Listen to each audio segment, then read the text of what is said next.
We're 6 to 8 weeks out from your race, and training has to change now. Fundamentally, there needs to be a shift here.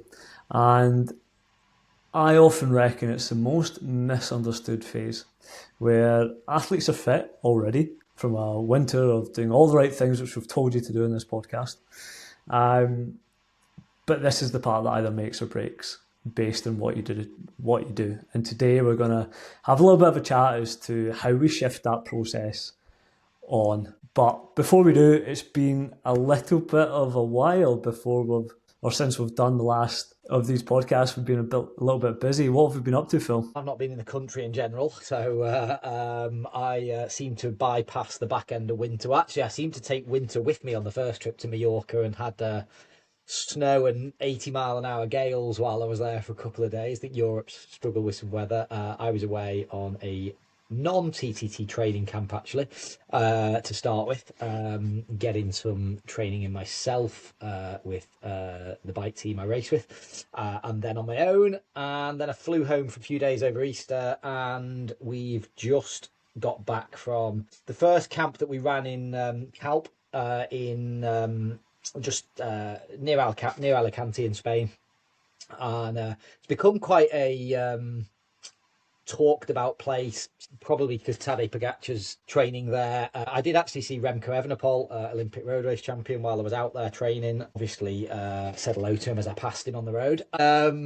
It's been made famous in recent years, but it's actually the first place I went training in abroad in 1998. Actually, I did a couple of weeks out there with some hardy Scots, and staying in Benidorm back then. I think someone was actually joking that we didn't stay in Calp. Why do we call it Calp? We actually stayed in a place called Albir, but there's Albir, there's Altea, there's Calp, there's Benidorm, there's Alicante.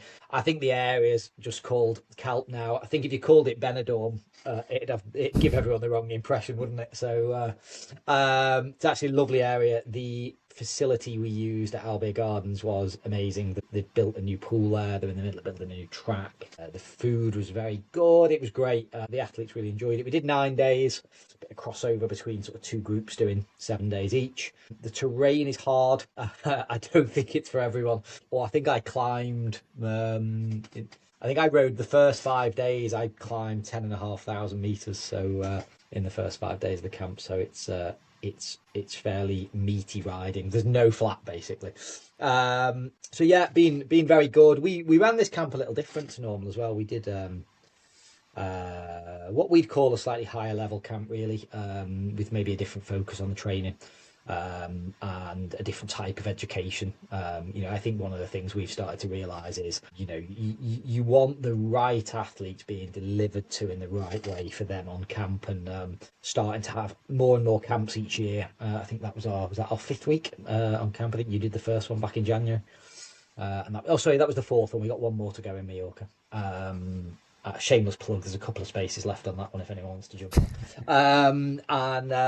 It was great. The feedback was great from the athletes. I think they enjoyed something a bit different, some heavier learning, shall we say. But I think they've all gone home better educated athletes. So yeah, been very good. So that's what I've been up to. I think you've been strapped to your computer the last couple of weeks, haven't you? There's an awful lot going on you're putting a lot of work in the background, especially not just with your own athletes getting ready for race season, but also with the collective program that you run as well. I think there's a lot of hard work going on there from you and Kirsty. And I guess I was actually thinking about it while I was away, and I was actually with one of the collective athletes who was on the camp with us, actually, Ben, good rider, actually, and actually very, very funny guy, actually, very dry sense of humour. I didn't know what to expect in the pre-camp comms, but he's a very funny guy. I just did a bit of chatting with him about stuff, and collective is definitely seems to be punching above its weight. You guys are putting in a hell of a shift there, so I'm sure you've been up the wall with it, haven't you? Yeah, always busy as always, trying to make stuff happen. But collective's been really good, actually. Been building very slowly over the past year, but this is comes very, very timely. We've got a bunch of athletes that are just going into that final block of work before the big races now. We've got Lanzarote coming up in 6-7 weeks, something like that. We've got a bunch of 70.3s happening in the next, between Mallorca's 3 weeks, and Outlaw 4 weeks, and then we're into June already, and we've got a bunch more races happening there. So the guys on Collective are working very hard, trying to steer them in the right direction, as is of course everybody else. And a great time to start chatting about how do we shift that fitness? How do we shift from building fitness to building the ability to express it? And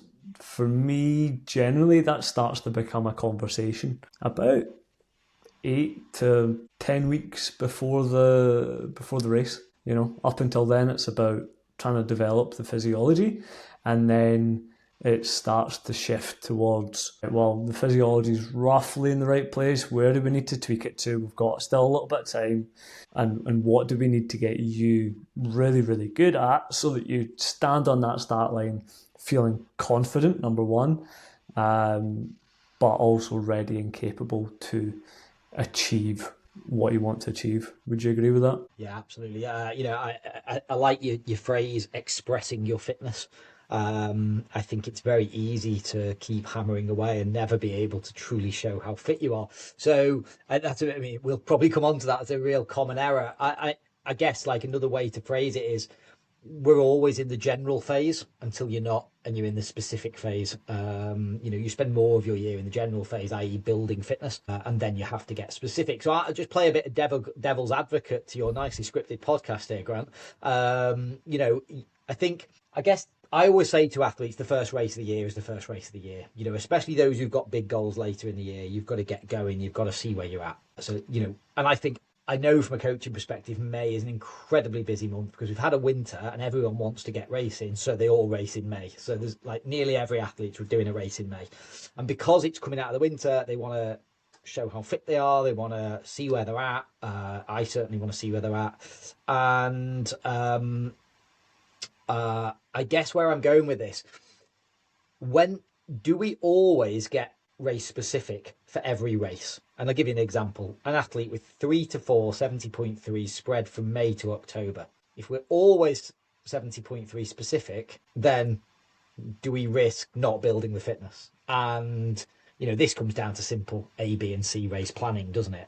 So I think for the point of this podcast, we're going to say, look, most people want a decent performance in May. Some people want to qualify for World Champs or Kona, or they've got, I know in June there's obviously like some big GB stuff, over in Banyolas in the middle distance and stuff like that. So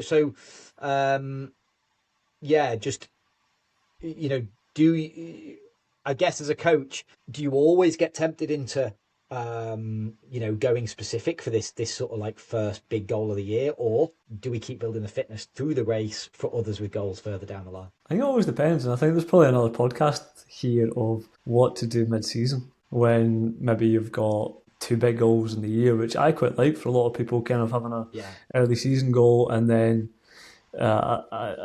a big goal later in the season. I think it keeps people fresh, excited to, challenge themselves continually. There's always a little bit of... Just jumping in there, do you agree as well? Like if May was a big goal early in the year, carrying some fitness into a June race as well, actually, and seeing it like you've trained all winter and you sort of peak around now, and then you've got another goal later in the year. And so rather than like 2 races, it's 2 peaks, isn't it? Yeah, 100%. 100%. I think, and you can carry that peak for a little while, for sure. I think the interesting thing, and maybe this comes from, I don't know, cycling really, and you can speak to this. Oftentimes, after you do that first race, it's not until you've done it that you truly get the ability to do as well as you can. And by that, I mean you almost have to break that barrier where you can't really go to in training. You have to go to the depths that you can only do in a race before you're actually ready to see what you can do. Yeah, I think Um, it's a very cycling thing, that, isn't it? I'm just at that point now. I start quite a long race block next week, and unlike triathlon, because there's no impact on the legs from running, and the races do vary in distance, I will go into like 6 weeks where I'll race 5 times in that period. And that's fine, like most weekends. Some of the races are 2 hours, some of them are a lot longer. The Yeah, I know that first race, I haven't done anything quite like it in training. And you need to like rip that band-aid off really and just get the body used to it. What you don't want to do is spend all winter trying to replicate that, because you just end up absolutely shattered when the season starts. yeah, and listen, I think maybe that's for a very small percentage of people. Like the vast majority of us want to hit that race well, hit that first race of the season well. We'll maybe get two, three, four throughout the season. So we want to do well at it. We're not worried about the final kind of 2% of you properly flying. Also worth bearing in mind that races take quite a lot out of you, particularly as we go 70.3 and above. It takes a number of weeks to recover for the vast majority of people. So yeah, I think let's chat a little bit about if this first race of the season is a race that we want to do well at, we want to hit pretty hard. Yes, maybe we've not raced yet this season. Would it be wise trying to find a local short hit out to try and get over that hump a little bit? And just generally, like how are we starting to change training? Yeah, just what you just said there about finding a local race. Yeah, I think just getting some race intensity in the body. I see a lot of athletes using time trials for this as well. I think they're quite easy to absorb. They work as a session. 25, 50 mile time trial before 70.3. Just works quite well. I think just be careful with the timing of a 50. It's around 2 hours and very, very hard work there. So you just have to build that in. But there's various where it doesn't just have to be a triathlon in this early part of the year where maybe the weather isn't quite right and the options aren't all there. Yeah, and then I think if we're thinking about a May or June race and we're just starting to go, right, well, I've worked hard, I'm fit, using your term, expressing your fitness, how far out from the race do we make that change? And I think that differs as well, depending on the athlete, depending on the physiology, depending on the experience. Because it's not always physiology. Certainly, if you're newer to the sport, I think there's quite a lot of confidence building required. A lot of practice of strategic things, fueling, transitions, running off the bike. And I did see a post the other day off someone key in the industry that was, running off the bikes is a load of rubbish. I mean, that's such a dependent answer. Physiologically, I think you and I both agree. Like, you have to use running off the bike sparingly from a physiological point of view. It adds a lot of stress to a session, but I think certainly there's a big cohort of people that it works well for. So I think, we were talking, 6 to 8 weeks before the race is a good time to start to make the shift. But I don't think it's not a line in the sand, is it? It's not like we get 8 weeks out and we go, right, stop all that, start all this.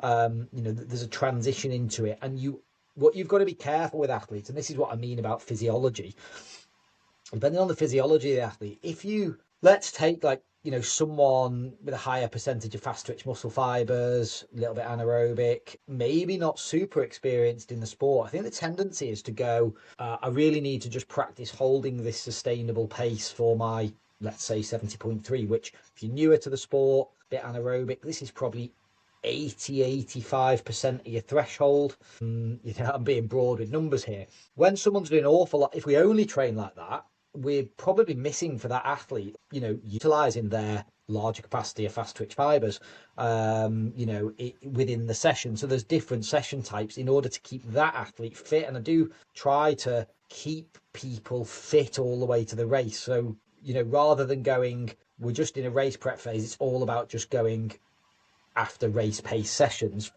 For some athletes, that will work well. For other athletes, you do need to keep them fit up to the race. Would you agree? As Donald Trump once said in a podcast, it's the art of the weave. You got to weave all those different sessions uh, I through can't the believe you week. just brought Donald Trump into the podcast. Maybe for the header for the podcast, we should have you dressed as Jesus, should we? No, Anyway, let's not be controversial. let's not get political. But I think he definitely overstepped a little mark yesterday. So anyway, Yes, yeah, carry listen. on with the weave. Yeah, I was thinking of that as you were talking. It just popped into my head. Yeah, we want to weave those sessions, those types of sessions, um, through the weeks, and the balance of those changes a little bit depending on where you are and depending on exactly as you said, Phil, the type of athlete that you are and your different kind of strengths and weaknesses. But you're right, it's not necessarily a right, let's stop doing all threshold work now and we're only going to focus on race intensity. I'm a big believer and we always want to touch a little bit of pretty much everything throughout the build, even, before a couple of weeks before the race. There's no harm in doing a few run strides, which are arguably really fast, much faster than you would be running in a triathlon, but nonetheless quite useful. So it's just, for me, for example, how I would look at it in a very simplistic way is we gradually do a little bit less on the kind of intense threshold work where we're really on that line. We gradually bring that down. We extend the length of time that we're holding that intensity for, and we start to do a lot more work in and around those race intensities. But that doesn't mean that we avoid all these other parts, because as soon as we start avoiding all those other parts, we become a lot less robust in that fitness. We become a lot weaker or a lot more fragile and holding that race intensity that we're trying to become really, really efficient at. Would you agree with Yeah, that? yeah, absolutely. I think it's a common error made in coaching or self-coached athletes that there is a certain way to build to a race, and as you and I both know, I mean, as you write in weekly plans for people, this is all the stuff that's going through the back of your mind all the time. Is what does this person need to maintain this level of fitness whilst also be metabolically ready for the race, be confident in the race, be psychologically ready for the race. But I think where we're going with this is, yes, you've got to, let's accept that, yes, you've got to keep the athlete fit. But we're really sort of starting to hone in on these race specific sessions, what they might look like, what the week might look like, and sort of why we do those sessions. Yeah, I think one of the big things is we start making some of those sessions probably a little bit bigger, a little bit more of a key session, where you maybe get a nice balance through the week when you're in that more general phase. When you start to get a little bit more specific, there might be less sessions through the week, but you know, certainly one of them that's specific to the race might start to become a little bit bigger and a little bit more important, and we want to start protecting that a little bit more because we want to get the most out of it. We want to go in not necessarily totally fresh, but fresh enough so that we can start to deliver and we can start to importantly feel what that intensity should feel like on race day. And if we're too fatigued because we've got so much other stuff going on, that becomes really, really challenging. And there are a bunch of skills and equipment choices and all these fun, interesting things that we can start to get into a little bit of detail on these sessions as we start to practice and we start to find out, right, well, that went well, that didn't go well. We can start to really put that race plan together during these sessions. Yeah, I think what you sort of pulling together a few things you've said so far. So this idea of the weave, and then actually also the fact that um, you do you do need to become fresher as this block goes on to express the fitness in the sessions that matter, whilst also popping in enough sessions that keep you fit, whilst also starting to be able to really deliver on those key race sessions. I think, and like you say, those sessions get bigger. They become a more taxing part of the week. And a lot of people probably, well, one of the things I think that's maybe not mentioned enough is that, in the general phase, yeah, we're doing some threshold work, some VO2 work, where, raising the ceiling or bringing the thresholds up. And actually, the supportive work around that, there's a lot of easy aerobic.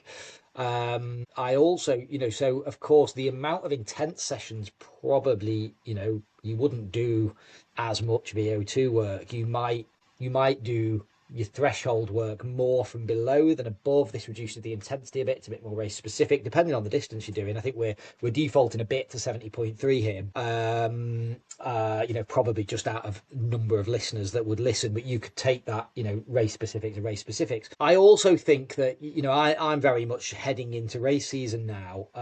What I do a bit less of is that sort of base building. I've built the base. I nearly want all of as I get closer and closer to the race, all of the sessions need to count. And it doesn't mean they all need to be hard. What my session today, I've actually just put it on an Instagram story that was, I've got some hiker bike in my next race. I went and did a bit of hiker bike just to condition the back for carrying the bike. But I also went and rode on the gravel for 2 hours. I've been away on the road for weeks. I just needed to bring my skill level back up. So that's very, very race specific. Yes, it's easy aerobic, but I'm not just riding my bike 3 to 4 hours multiple times a week, which adds a big layer of fatigue, which means I won't be able to get the race prep session I want to get done as well at the weekend. I'm nearly protecting that. I probably strip down to one intense session during the week to keep, for example, for me, doing some stuff above threshold. It's race specific for me, keeps the fitness there. But I will do a longer race specific session at the weekend. So it's not just a case of stripping back on the intensity. It could be a case of stripping back on those like longer volume sessions. That actually, zone 2 is pretty taxing if done properly. It might be that disappears. It's not your race specifics. We just strip back on a little bit of that, and actually there's more easy recovery sessions in there. I don't know if you remember, just going off on not a slight tangent. Do you remember we did a conversation with Chris Jones, who you worked with as a coach and once, and he was talking about an athlete he took to the Olympics for the marathon, and how this is going back to what I maybe said earlier about her development. He didn't do any race specifics on the way to the Olympics, even though it's the Olympics. You think that's definitely the race, you'd get race specific, but he was thinking longer term development with someone actually slightly newer to marathon runner, and put her all the way through the Olympics with just fitness, just kept her fit and did some long runs, and she delivered quite well, and then went on to run even better at Valencia later in the year, which he did get her race specific. So this is something being used at the top level, and this idea of that every race we have to get ready in a certain way, we don't. I think as coaches we're a little bit more thoughtful about that, and it's not like I don't do any race specifics for this one, or I'll do loads of race specifics for that. You can eat anywhere in between as well, depending on the order of the race and what you've got in the year. And I think for a lot of my lot, I've got a lot of people going to like Nice later in the year or Kona or something, and I probably would use the approach of, yes, we get the race specifics done, but we keep the fitness building in during the week for this one. So we're sort of in a general, it's like during the week we're in a general phase. We make sure the body's well enough conditioned. I probably don't make those sessions quite as taxing as I would, because the recovery in the week isn't there. And there's all this nuance in between is what I'm getting at, isn't it? There's we definitely can't give a black and white blueprint here as to exactly how this should be done. No, 100%. Exactly as you say, it comes down to that individual and what they've got throughout the entire year, for example, a bunch of people just coming off of marathon weekends over the next few weeks. and their specific build will have looked a lot different depending on if they've got a 70.3 again in June, July, August, or an Ironman, or maybe they're going back down to sprint Olympic distance races. And depending on what's coming up next, they'll have already started to build some kind of specificity towards those further out races, whilst kind of keeping that balance of the thing that's front and foremost coming up. Another really quite simple example, quite common, that really recommend for a lot of people to do is chuck a little throwaway race in there on that build up, if it's a sprint, if it's triathlon, even a run race.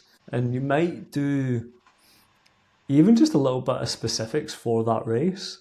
It is a throwaway race for sure, but just tossing in a week of work where you're focusing on the ability to do what's required in some of those shorter races whilst you're building up for this longer race. It can be a nice way to kind of keep things fresh, get through those race day errors, mistakes that you often make on that first one, but yet you're still building for that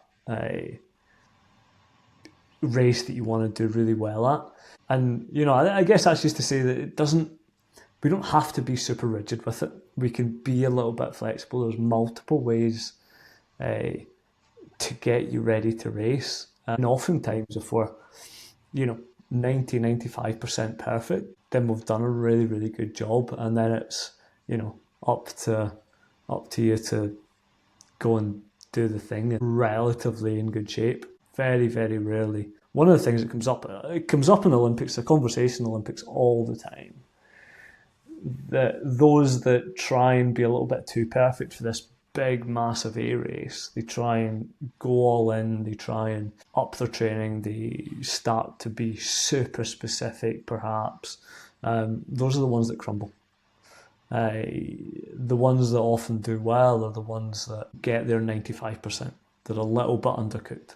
They're a little bit underdone, but they've got that freshness. They're confident enough to go and deliver on race day. Yeah, no, I agree. I think I always feel you get to this point, and athletes, they put a lot of pressure on themselves to show that what they can do in May, and actually, I think for the majority that I'm coaching, even those that yes, they need a qualification slot for the world champs. I'm thinking about one of the girls that was on camp with us last week. I mean, I fully trust in her ability to deliver on this. Therefore, I can't have her absolutely on the limit in the way that she's going to want to be for world champs later in the year. So yeah, she's at 95%, and I think she'll deliver off the bat.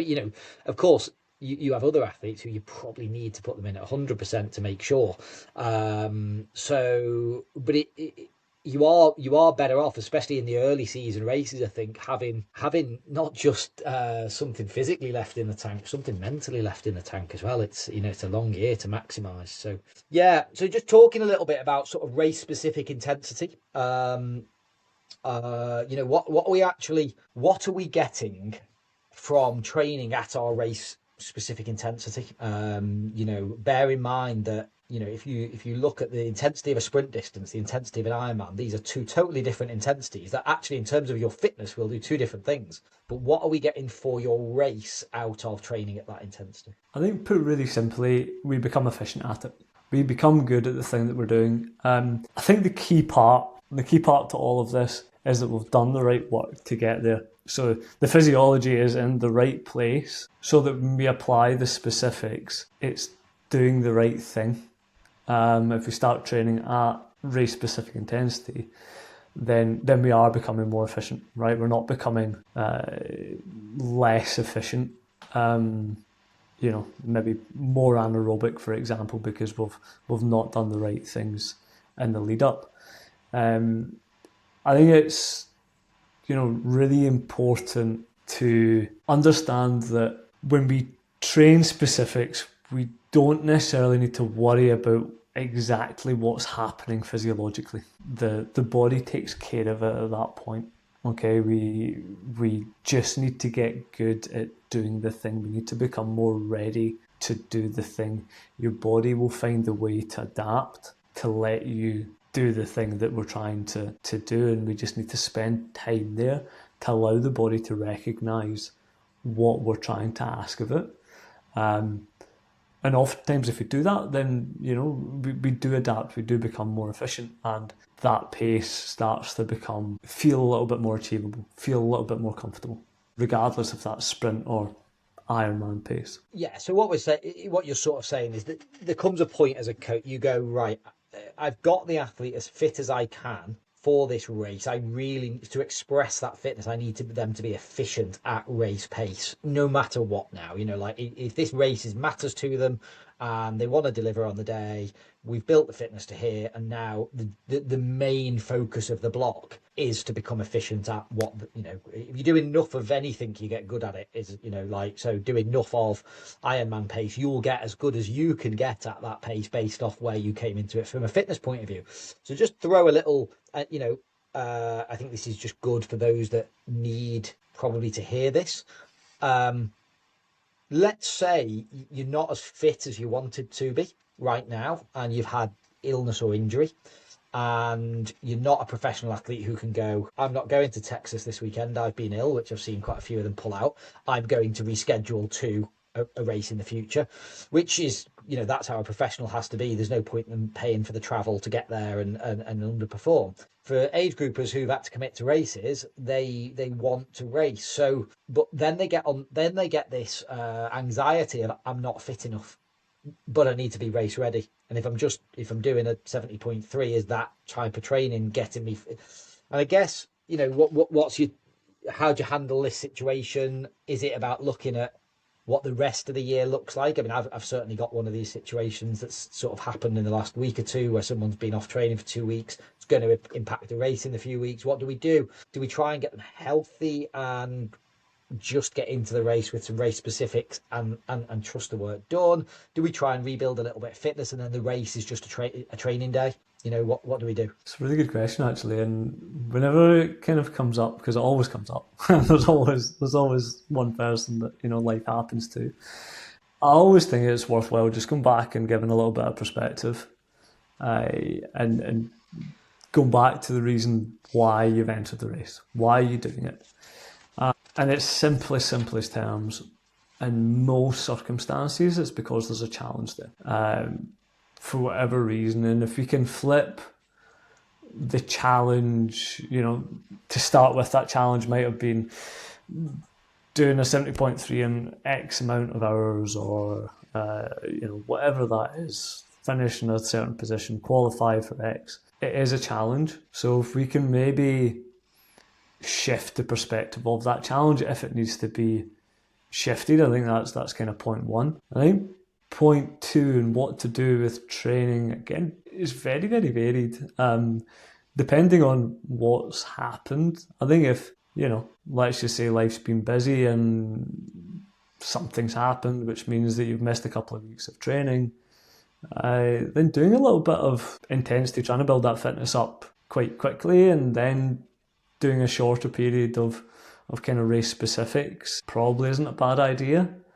If it's been an injury that's curtailed your progress, then I think that's a different question. And I think, it's a case of goal number one should always be get to the start line fit and healthy, more importantly than fit, because that gives you the best chance to be able to go and do you, and express what you're able to do.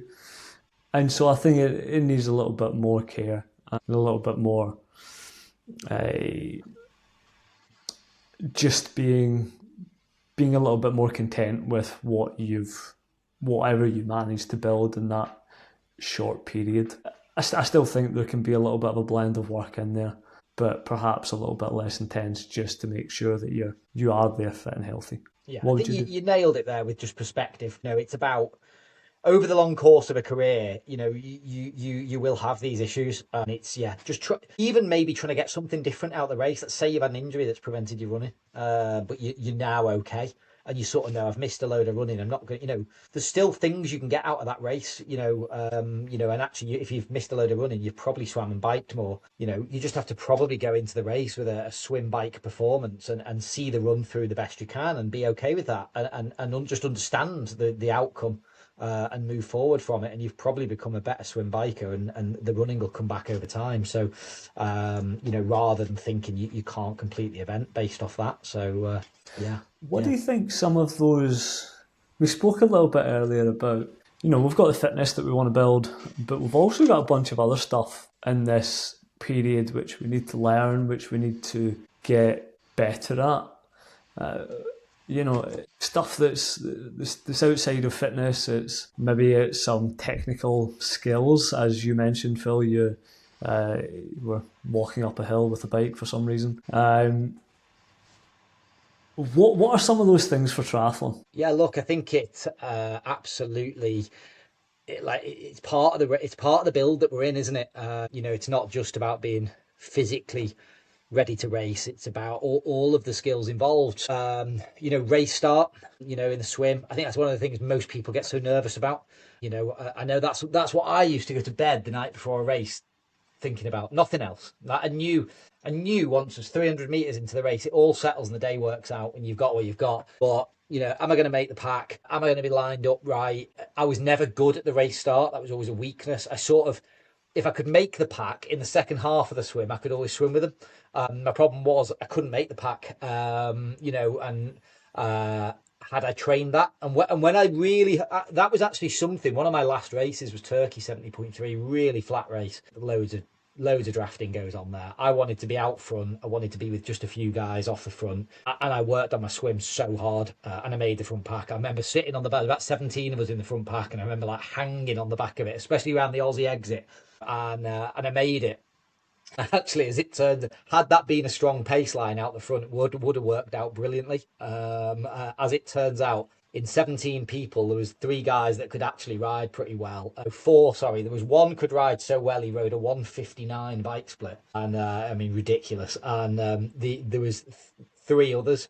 One of which punctured 10 minutes into the race, so he was out of the game as well. So basically, it was like a two up at legal draft limit versus about a pack of 60 all sat together 5 minutes back, wheel to wheel. So, but my point being, it's totally trainable. It was a weakness of mine, and I just knew that race was going to come down to trying to be able to get away on what is a bike course. You can't get big chunks at a time with people. So anyway, it did work out. The result was there in the end, but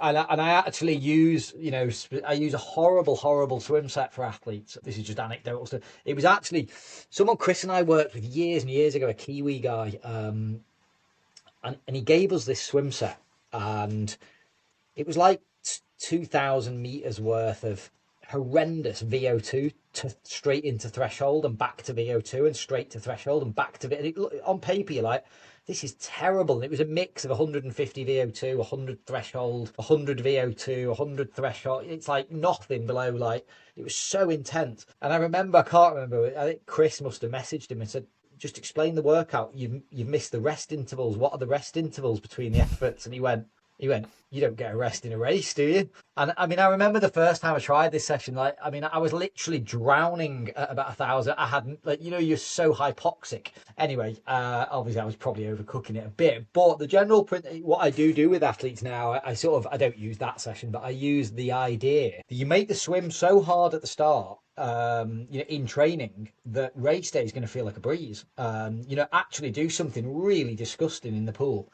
And I might use like 200 meters max into 500 race pace or something, and it builds confidence in how this is going to feel. And a lot of people do suffer with that. I can't breathe, maybe I haven't worn the wetsuit in a while. It starts dead hard. They've been stood in a queue at an Ironman race. They've not warmed up properly. All those things. And I have another set I use with people where I get them to go to the pool, but they're not allowed to warm up in the pool. They have to go. In fact, that's the set. 200 all out off going on the treadmill for 15 minutes first. Very, very race specific warm up and some arm swings. And ultimately, an Ironman, you're not going to be able to do anything else. You have to be mentally and physically sort of ready for that.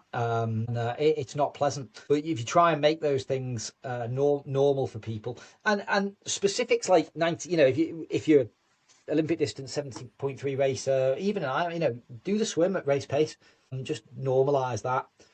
Yeah, of course, all of the nutrition aspects, the bike setup, transition. Don't ignore transition as you come into this phase. I'll bet you only 5%, not even that. I bet it's 2% of 70.3 athletes are actually practicing transition. Master it. It's.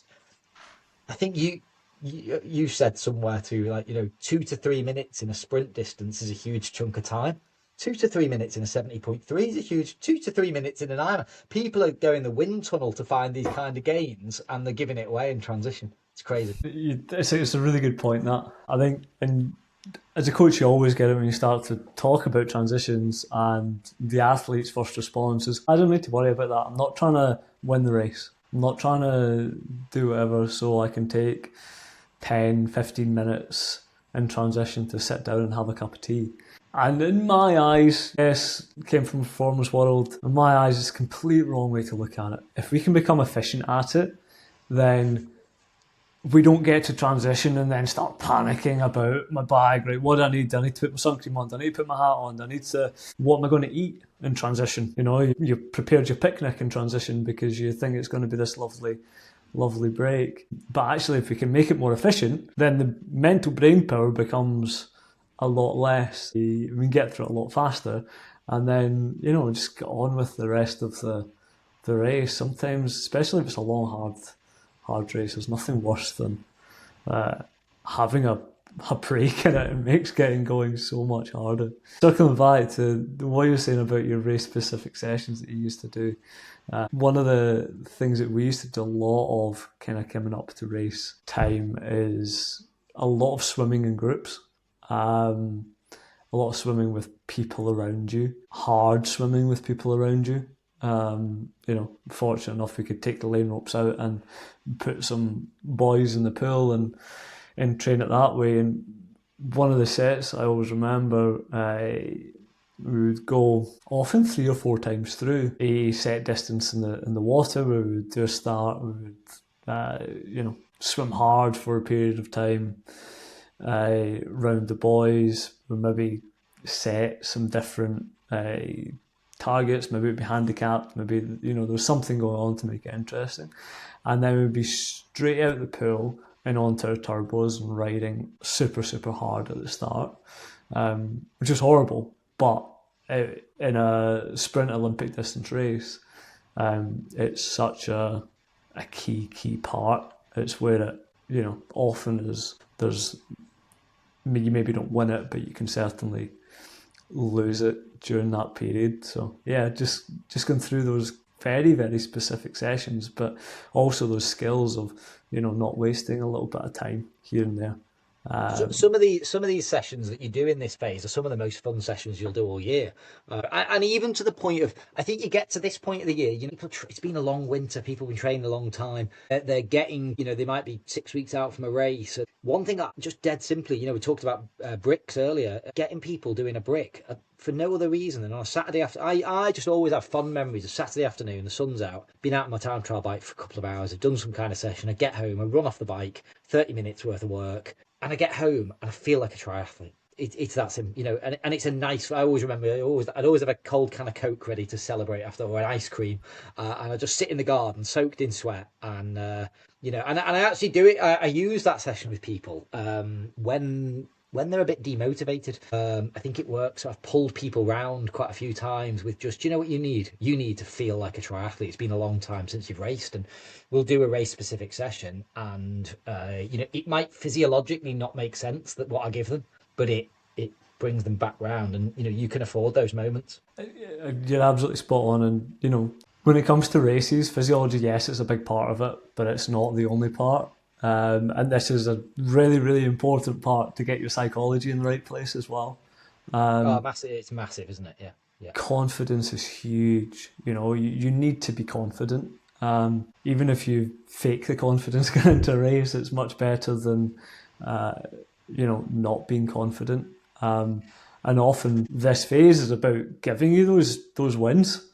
Not setting you up for failure. Yes, we're trying to challenge you, but you don't want to be failing anything at this stage. You want to be becoming more confident. One of So the when if we you try and bring together some of the stuff from earlier here and then thinking about volume and fatigue management a little bit, um, underconfidence in this phase is slightly dangerous because people trace, I've got to do more, I've got to get more training done, I need to be fit for race day, which can lead to people turning up at race day fit but fatigued. And this goes back to what you were saying earlier about, stripping away some of the key sessions, stripping away some of that lower level volume to elicit some freshness and actually execute on, your weekend session really well to build confidence. If you don't, I guess what I'm trying to say is, it's not about carrying on hammering it every day is where you're going to find confidence. You're going to find confidence in those key sessions that are going to make you think, yeah, I'm going to deliver on race day now. From a coaching point of view, I always, the first thing I think when I look at a week when we're heading into this period is what's the key session? How does everything else support that in order for that to be executed? And that needs to be done with more and more confidence as we go through the block. I'm not too worried about maybe the first one, but we want them to get better and feel more confident. And then the athlete stops adding additional sessions, going too hard in the week to validate their fitness, trying to prove something to themselves. They've done that at the weekend. Then in the week they tick over, they box the sessions off. That's definitely something I feel people do. And I've been there myself. We know it's a pitfall that everyone could face. athletes' confidence is so temperamental, so temperamental. You could be flying on Saturday, and by Friday you feel like you've completely lost all your ability. I Because mean, I always say to her, you can't be a worse athlete in 5 days. Like, that's not even possible, is it? There's so many factors at play. Most commonly fatigue, but yeah, it's yeah. One of the things I always try and get people to do, whenever they do a good session, particularly in that kind of final build, circle it on Training Peaks. Well, I know you can't circle things on Training Peaks, but make a note of it. Make a note of the session. And then, come race week, those are the sessions. Maybe you get one swim, one bike, one run, something like that. Those are the sessions that you draw confidence on. Those are the sessions that show your ability, not the past 2 weeks of taper where you've felt absolutely horrendous and you've been training a lot less, and you feel like all your abilities left you. Yeah, and look, especially when you're training for longer distance endurance sport, you have to train under fatigue. And again, that's another confidence killer. People that aren't used to it, you are training under fatigue. Your numbers and performance maybe aren't as good. But if you were to train in a way that actually you just didn't do, I feel a bit tired, I best keep resting, and then you can smash a session. You probably even like train a bit too anaerobically, you'd be going a bit hard. And you're not actually building the load that's going to get you through it. So yeah, like you said, um, there's a lot. I mean, why are we talking about this? Because we're going to have a lot of conversations in the next, couple of months with athletes on all of these things: confidence, fatigue management. I was talking to an athlete the other day. He's 4 weeks out from a race. He really wants to, see a big leap forward from next year. But he's looking at some data at the moment that says I'm not as fit as I was this time last year. And my discussion with him was about context. Okay, you can't compare that session to that session because they're not even the same session, and you certainly can't compare them when the build to them has been different, your load is different, and actually your life circumstances are different at the moment. So with all that context, then we can start to see through the weeds a little bit as to what position they're in. And it was exactly what we've just said. I then went, I believe you are fitter. I believe you will perform better, but you need some confidence. So in the next few weeks, we are going to do some stuff that's going to let you see that, let you express your fitness. Term of the week, I think. We'll call the podcast Express Your Fitness this week. I like the fact we never have a title until we get into it. And it's a busy period for us as coaches with these conversations. And I think what we're trying to do here is get across. I think we came into this podcast nearly maybe talking about like the kind of training. We've nearly like gone into actually helping, and I believe, this is a big thing for athletes, helping athletes understand that 6 to 8 week process for themselves, type of training, how they'll feel, the things that might go through their mind, the things, and it is a time to go to your coach and go, this is where I was talking about those swim sessions. You might have someone who's a great swimmer, they're not bothered about the swim start. It's easy to, to kick the swim off well. They might have it, go to your coach and go, this is where I feel underconfident. One of my guys the other day, we know he really struggles once he puts a wetsuit on. He struggles for strength in the wetsuit. So absolutely, he's probably 8 weeks out actually from a major race, and but in the wetsuit straight away now. To build that confidence. Yeah, totally. Should we talk a little bit about the taper? That final little part of that race-specific process, and we could probably do a whole podcast on a taper, to be honest. I was going to say, Do you ever prefer if you've mastered the art of the taper, you're doing better than me. So. Well, I don't think you can. No, it's so fluid, isn't it?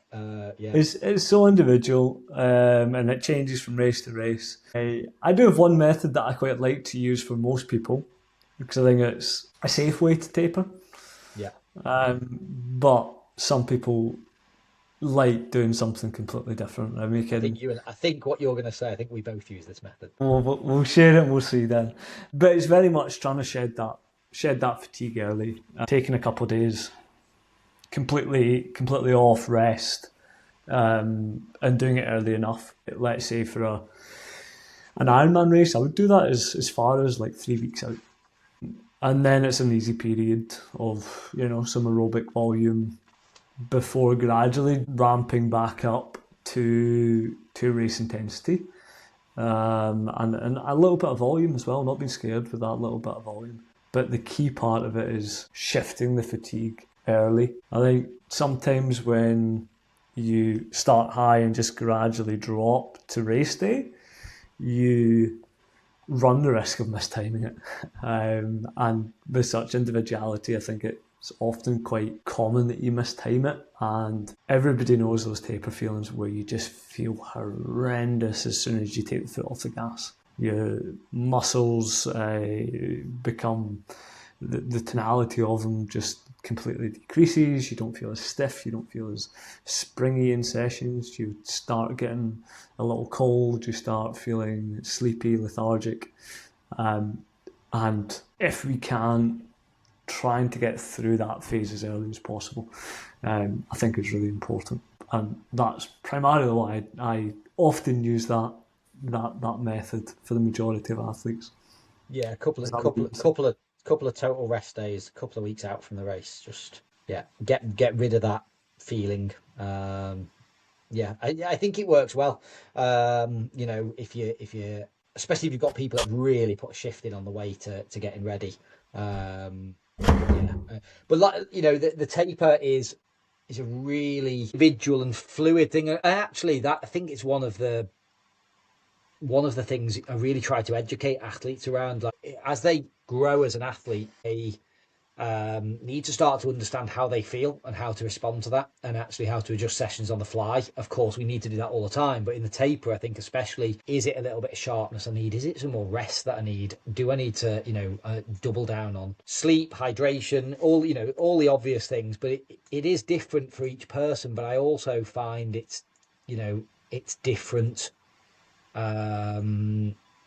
for each race, depending how the build's been. Travel is a massive factor, and really does need to be built into the taper. If you're doing a 70.3 and it's 2 hours from home, your taper for that is going to look very different if you're doing a 70.3 in the US and you've got to travel there. You've definitely got to do it differently. And then I think you've got the idea of, those who respond well to deeper rest, those who respond well to staying sharp. But I think either of these, this method you were just talking about, this couple of days rest, a little bit out from the race, fully come off the gas and freshen up, that works for both. How you then build in and get athletes. And I think it creates that window of final confidence building as well. Whereas you're going towards the race, you actually feel quite good. I think it was one of the things I struggled with most in racing was, especially if you were going into a non-A race and you were training through it a little bit, you were carrying fatigue in, and it's just that feeling of not feeling great race week. It's not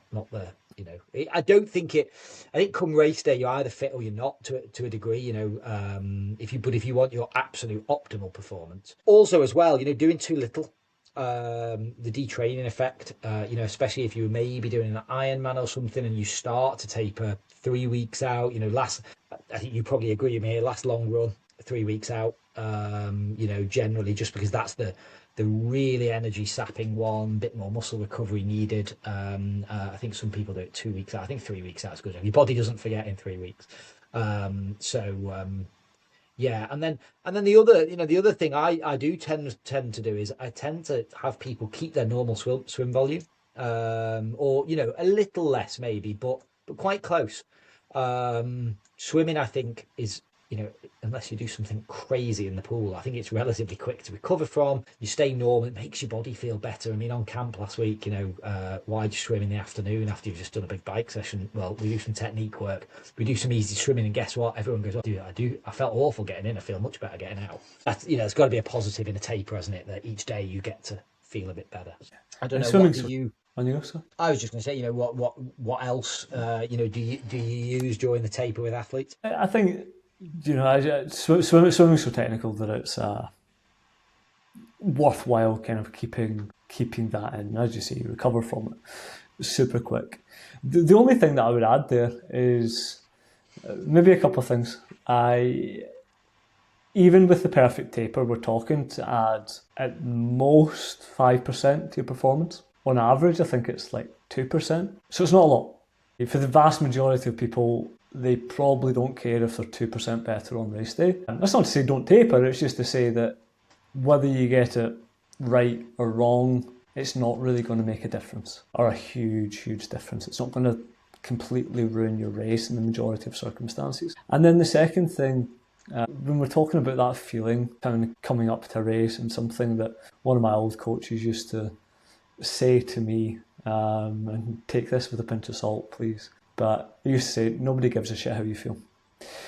And the point in that is, you can perform absolutely amazingly while feeling terrible. And you can perform absolutely rubbish while feeling amazing. And those feelings do not matter. They do not matter. On those final days, the feelings do not matter. Whilst we talk about tapering, we're trying to get it right and all these different things, it's not as important as I think is probably spoken about quite a lot. Yeah, I mean, it's simply there, isn't it? It's got to be better to go into the race a bit fresh and sharp than a bit shattered. It's as simple as that, isn't it? That's why we taper. There's no magic. There's nothing. Yeah, I think your numbers are around about what I were. 3% is sort of the number that springs to mind. In terms of increased performance, I think it depends how deep in the hole you are, but you're not finding 15% on race day because you've had a bit of rest. You're either fit or you're not. I think, like we said before, you want to turn up confident. So you want your taper to bring that out. That's a psychological thing, because there's some freshness can give you a boost, but your psychological confidence gives you, definitely gives you another few percent, and you start adding these things up, and then it starts to make a difference. So I think that's one with athletes that I like your little phrase there, but no one gives a shit how you feel. I mean, athletes spend their whole week telling those around them, I feel like this, I feel like that. And actually, what I've observed is quite often the best athletes just don't say anything. You don't even know, what. I've been around Chris enough times that where I'm pretty sure he won one, if not two, of his 70.3 world titles while sick. He just didn't tell anyone. Because it's not going to change the fact, is it? It's I mean, if you're sick on race week, don't not tell anyone. Certainly discuss with your coach. I don't want people racing sick, and the fallout of that. I'm not actually a big believer in it. And when I say he was sick, I think he was on the return from the back end of a light cold or something, not on death's door. So let's and then I guess coming into the race, one of the always taking a moment to reflect as well. It is just the next race. Most people are in this sport for multiple races. Take a bit of pressure off that way. I actually like athletes as well during race week to reflect on the training they've done, go back through their training. Was it good? Was it bad? What could they have done better? Are they proud of themselves, especially those that have worked really hard? And even it's something I tell them to do on the start line. Think about the work they've done to get there. The work's done. This is just the execution now. And in a way, the pressure is off, and it's fun time. It's why you got into the sport in the first place. Put the pressure on yourself in training, not in racing. That's the way for I think a lot of people do it the other way around, and that's a big mistake. I'm getting excited just listening to it. Feel Oh, ready I've to got ready I've to just race. yeah, I've got two guys at Texas this weekend and one at Valencia, and I think they've all had very good builds, and yeah, it's super exciting heading into the weekend, and yeah, it's nice to get it underway. Been a long winter. It's been a long winter. It Let's get it really really has. Yeah, I know our last podcast was 50 years of experience in the sport. I feel like I'm 50 years older after that winter. So yeah, nice one. good. Cheers, mate. We will be back next week with another show.